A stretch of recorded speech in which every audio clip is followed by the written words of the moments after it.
Métro, partenaire des restaurateurs et commerçants indépendants, vous présente votre émission culinaire. Métro, votre succès est notre métier. Salut! Au menu cette semaine, nous allons parler poisson et pêche durable avec le label Mr Good Fish. En cuisine, c'est Diego Delbecq du Roseau, restaurant lillois récemment étoilé, qui mettra à l'honneur le Saint-Pierre. Et en troisième partie, notre expert nous aidera à choisir notre poisson. Allez, c'est parti!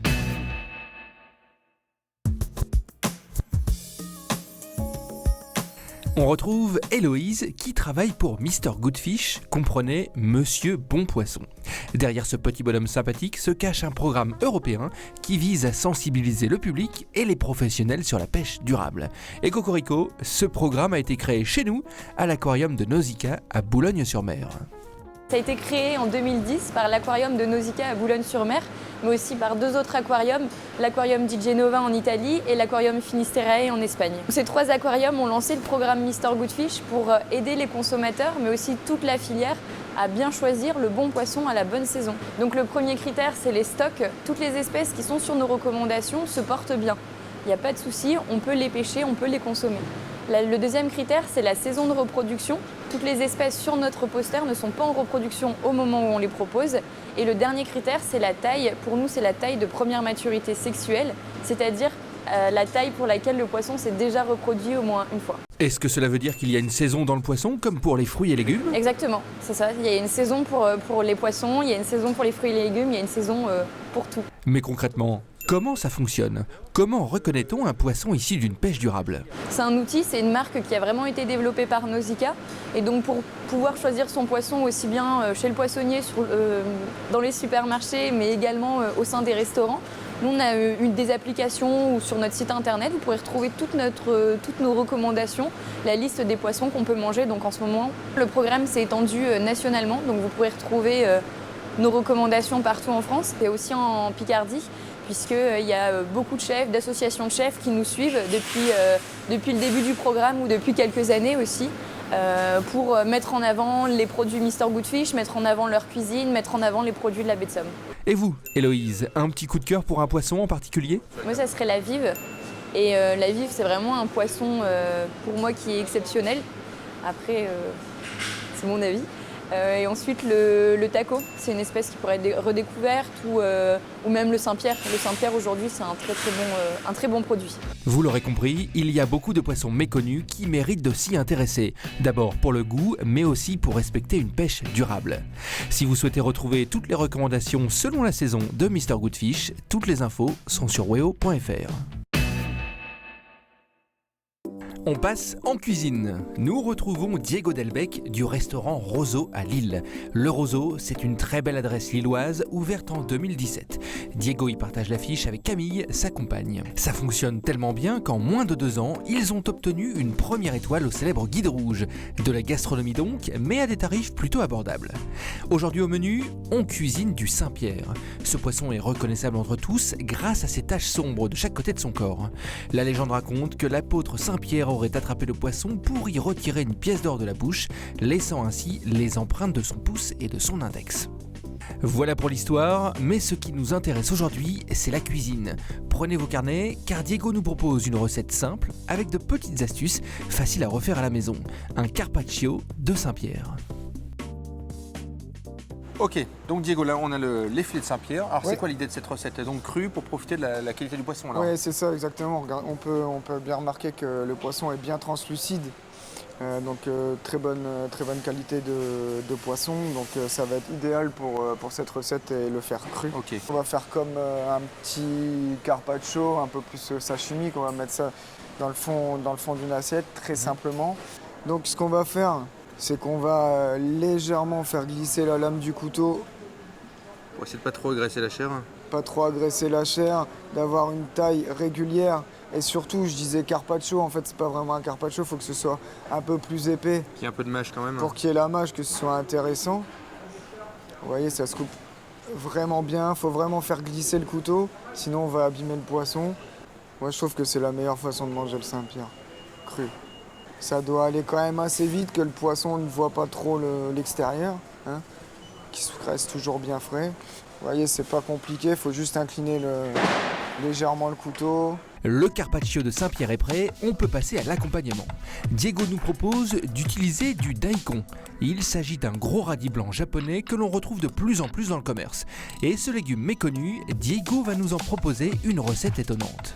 En fait, on a fait cette recette parce qu'il y en a qui restaient dans le frigo Ok. et qui venaient un peu sur la fin. Donc alors c'est quoi exactement? C'est une pâte? Donc alors c'est une pâte Ouais. salée Ok. avec gingembre et ail. Donc on a pris le daikon qui était un petit peu en fin de vie, un petit peu poreux. Il faut savoir qu'on peut le faire avec des carottes, on peut le faire avec des betteraves, on peut Oui, le voilà, faire ça avec c'est si on plein n'a de pas de légumes. daikon à la maison, on peut le faire avec d'autres Voilà. légumes.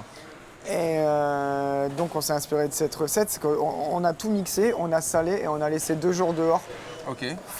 tant que le radis fermente. Et après, pour arrêter la fermentation, on peut aller beaucoup plus loin dans la fermentation, c'est-à-dire que il va y avoir beaucoup plus d'acidité, plus le temps passé dehors, Ok. plus d'acidité. Mais 2 jours, je pense que c'est bien de le mettre Ok. au frigo parce qu'après on sent plus le goût du Donc ça poisson. c'est quelque chose qu'on peut faire assez simplement à la maison. Assez simplement à la maison, on achète des petits bocaux, on met ça et Ok. c'est fini. Et ce qui est intéressant, c'est qu'on peut utiliser c'est pour passer vraiment les légumes et ça va apporter beaucoup de goût et beaucoup de caractère, ça va vraiment relever le filet de Saint-Pierre. Ouais, ça c'est une bonne astuce pour réutiliser des légumes un peu vieux quoi. C'est ça. Ok, très bien, parfait.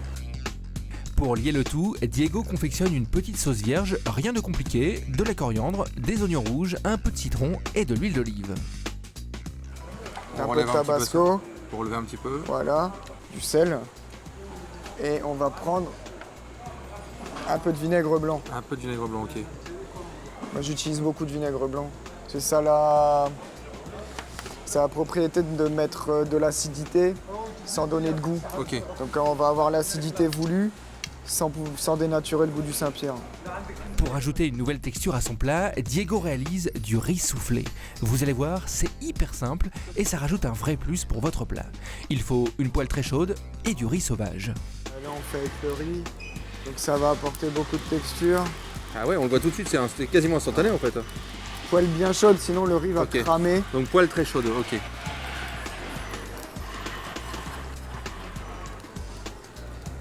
Ouais, toujours bien garder le mouvement parce que sinon ça va Non, ça ça crame.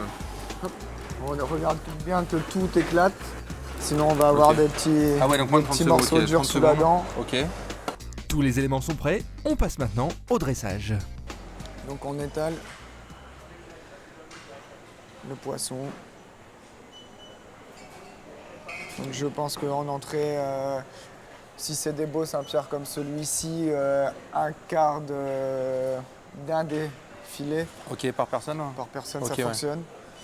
Donc voilà, le poisson. Ok. On va mettre un peu de fleur de sel. On va venir mettre notre pâte de daikon Directement dessus. directement dessus. Alors rappelle pas de daikon qu'on aurait pu faire avec d'autres légumes évidemment. Bien sûr, avec des carottes, avec des navets, des betteraves. Hop. Pour Alors, vous avez vu donner... le geste, c'est toujours hyper important d'avoir un petit pot avec de l'eau dedans pour Ouais, nettoyer pour à chaque fois les rincer, ustensiles. Ça bien c'est hyper sûr. pratique en fait. Et comme ça on n'a pas besoin d'utiliser 15 cuillères pendant qu'on prépare. Là, on va mettre notre petite vierge qui va graisser et assaisonner le poisson. On va mettre du riz pour avoir de la texture, un petit peu de croquant. Un peu de salicorne Ah la Pour- salicorne. pour rappeler l'iode. La salicorne de baie de Somme. Pour avoir ce côté un peu juteux, un peu iodé. Hop. On va finir très très simplement. Pour retrouver un peu le daikon qu'on avait, c'est ça? Voilà, c'est ça. Faut toujours. Pour moi, la cuisine, c'est une histoire de cohérence. Donc il faut vraiment rester cohérent. Donc là c'est juste des fines tranches et encore une fois qu'on aurait pu faire avec d'autres légumes. Et ça c'est. ça termine bien le plat. Ça termine le plat, c'est esthétique. Et en plus de ça, ça va apporter ce côté un peu piquant, un peu croquant du radis. Bah, super, donc on rappelle quelques étapes rapides. Donc les filets de Saint-Pierre, une petite vinaigrette, le riz soufflé, la pâte de La daikon. pâte de daikon, Et oui, puis voilà, un dressage assez simple. très simple. Bah, bravo, merci beaucoup. Merci à vous. Voici donc une très belle assiette avec pas mal de petites astuces à refaire à la maison. En y goûtant, je dois vous avouer que c'est excellent, délicat et surtout très équilibré. J'espère que vous avez pris des notes, sinon le plus simple c'est de retrouver toutes les astuces et les conseils de Diego sur notre site weo.fr. On retrouve maintenant Arnaud, notre spécialiste de la marée. Suivez bien ses conseils car aujourd'hui Arnaud nous donne quelques astuces très simples pour s'y retrouver chez le poissonnier. Alors mes conseils pour bien choisir un poisson sur une étale de poissonnier, je vais vous montrer par exemple cette dorade. Vous avez un poisson qui a l'œil bien brillant, rebondi. Le poisson est brillant également. Les branchies sont rouges, il est ferme. Quand un poisson est comme ça, vous ne pouvez pas vous tromper. Le qualité fraîcheur est là. Vous avez également sur ce qu'on appelle les poissons bleus, les maquereaux, les sardines. La qualité fraîcheur, c'est aussi la fermeté. Vous voyez, quand vous prenez un poisson comme ce maquereau par la tête et qui reste bien droit, vous ne pouvez pas vous tromper, la qualité fraîcheur est là. Vous avez des poissons comme le perlon, grondin perlon, poisson méconnu. C'est un poisson qui se cuisine très bien au four, plutôt à la provençale. C'est un poisson, quand vous enlevez la tête, vous n'avez plus d'arête, vous avez juste l'arête centrale. Et c'est vraiment très bien et ça va changer du cabillaud, vous allez surprendre vos convives. En plus, un poisson qui est assez joli à regarder, avec ses reflets dorés, jaunes et également ses nageoires bleues. Merci Arnaud pour ces précieux conseils. Vous avez maintenant toutes les clés pour vous y retrouver chez votre poissonnier. Voilà, vous en savez un peu plus sur le poisson et la pêche durable. On se retrouve très vite pour une prochaine émission. Et en attendant, vous pouvez retrouver toutes les infos et les astuces de chef sur weo.fr. Métro, partenaire des restaurateurs et commerçants indépendants, vous présente votre émission culinaire. Métro, votre succès est notre métier.